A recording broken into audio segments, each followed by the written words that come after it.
Í fréttum frá Suðurnesjum þetta helst. Atvinnutekjur í auðlindagarðinum á Reykjanesi þriðjungi hærri en annars staðar. 9 fyrirtæki í auðlindagarðinum en þau byggja framleiðslu sína á samnýtingu jarðvarma frá 2 orkuverum H.S. Orku. Þetta magnað fyrirbæri og vekur athygli út fyrir landsteinana. Í auðlindagarðinum starfa nærri 600 manns og fyrirhuguð fjárfesting hjá þeim á næstu 2 til 5 árum fyrir 20 til 25 milljarða króna. Á morgunverðarfundi Íslandsbanka í Hljómahöllinni var rætt rísandi góðæri með tilheyrandi bjartsýni en líka smá áhyggjum. Þar var líka fjallað fjörið í flugstöð Leifs Eiríkssonar. Það heldur bara áfram og á næsta ári verður byggingin orðin 16% stærri og sumarið 2016 munu 25 flugfélög fljúga til 80 áfangastaða frá Keflavíkurflugvelli. Maður segir nú bara, já sæll. Nú stendur yfir íbúakosning vegna kísilvers Thorsil í Helguvík. Hópur fólks sem var andvígur því að bygging þess yrði samþykkt í bæjarstjórn Reykjanesbæjar knúði fram íbúakosningu málið. Hún eingöngu rafræn og hófst nýlega og stendur yfir til 4. des. Í tilkynningu frá Thorsil í Víkurfréttum kemur fram að gera megi ráð fyrir því að tekjur Reykjanesbæjar vegna starfsemi kísilversins muni nema 700 milljónum króna á ári. Við að tala 7 milljarða næstu 10 árin bara af Thorsil kísilverinu í Helguvík. Skuldir hafnarinnar það bil sú tala.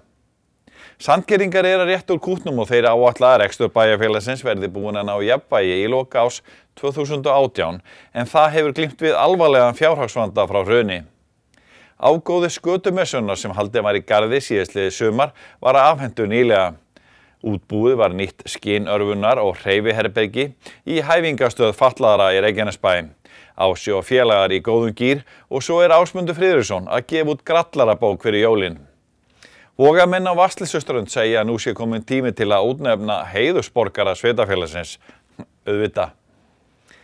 Smáforritið Kids Sound Lab var valið 7 smáforrita í úrslit á alþjóðlegri ráðstefnu í janúar næstkomandi.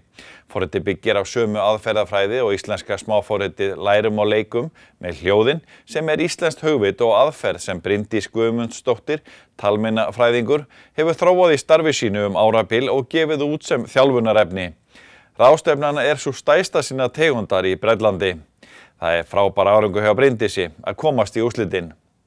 Reykjanes Geopark fékk gæðastimpil þegar UNESCO, menningarmálastofnun Sameinuðu þjóðanna, samþykkti áætlun jarðvanga, en Reykjanes jarðvangur annar 2 jarðvanga á Íslandi sem á lista UNESCO.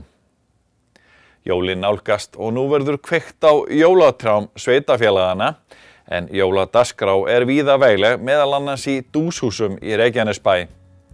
Í skessihellunum geta krakkar komið með óskalista til jólasveinana, en það skessan frænka þeirra.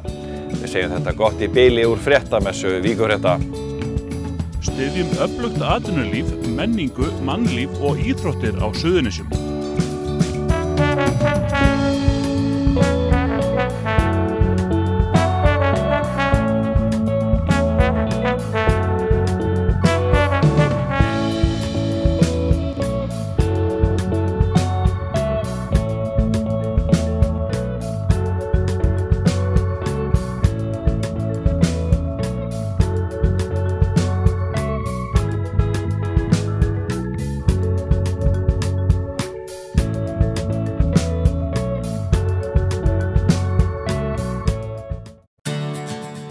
Bókaðu bílinn þinn á bílahótel og láttu degra við hann á meðan þú ferðast. Bíllinn bíður þín svo tandur heill við heimkomu, beint fyrir utan. Bílahótel.is. Nýtum allt og spörum. Nettó stuðlar að minni sóun og býður stigvaxandi afslátt af vörum sem nálgast síðasta söludag. Hugsum vel jörðina, við eigum bara eina. Nettó.